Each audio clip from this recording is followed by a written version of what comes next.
Ma, salamat ha. Simula pagkabata, ikaw na ang kasakasama. Gumagamot sa sugat ko sa tuwing nadadapa. Unang nagturo kung paano magsulat at magbasa. Minsan nga, napapalo mo pa.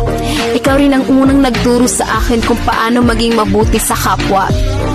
Mama, alam kong pagod ka na. Alam ko rin na minsan umiiyak ka dahil sa problema.